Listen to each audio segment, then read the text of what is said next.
distinct things. The way that anybody else sees me, and the way that I see myself, I'm the one that connects those two together. Right? I give other people permission in that sense.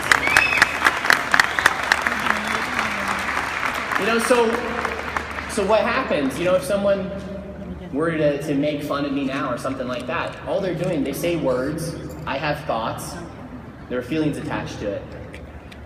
But realistically, is that real? Are those feelings that we don't even have, are they even real? Right? If you talk about the fear of sharing your business with someone else, if I go and and slice you open, am I going to go and see a fear of sharing your business float around the room? It only exists because we give it permission and we make it exist, because our mind goes and makes it exist for us. Right? And it's a muscle. It's a total muscle like anything else. And what I've learned too is sometimes, with those muscles, we can, if we stay comfortable and we don't expose ourselves to new challenges and new growth, we don't get anywhere. Your muscles, to grow your muscles, it requires your participation. It requires your effort. It requires you wanting something bigger than yourself. And so for me, when I started lifting weights when I was around 12 years old.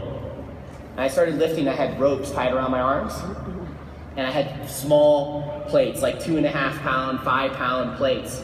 Maybe that would go and attach my arms. Maybe at the most I could put 10 pounds on each arm when I was 11, 12 years old. And I thought that I could lift more than that, but my dad made me start there with that small amount of weight before I would go up and increase the weight. My favorite lift was lying on my back on a bench, and I would do a butterfly motion like this. So, butterfly press. When I started, it was 20 pounds. It was the most that I could do. And I would look at other people in the gym, and I would compare myself to other people, and I would say, I would see them lifting 200 pounds. And I would think, there's no way I'd be able to do that.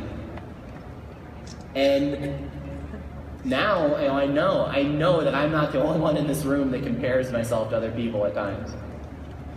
I know sometimes we'll go and look at someone else, at their life, at their Facebook page, and we'll go and say things like, man, we just see the perfection that it is. And some of us do a really good job of putting on that mask in that front to pretend like everything's perfect. Realistically, it doesn't exist. And that comparison gets you absolutely nowhere. That comparison is one of the most disempowering things in the world. That comparison can really cripple us from our own capabilities. Unless we go and look at that and go and be inspired by someone else, and we go and say, you know what, because they produced it, I can go and produce it too. That's the only time that it's going to be of any worth. So when I started lifting weights,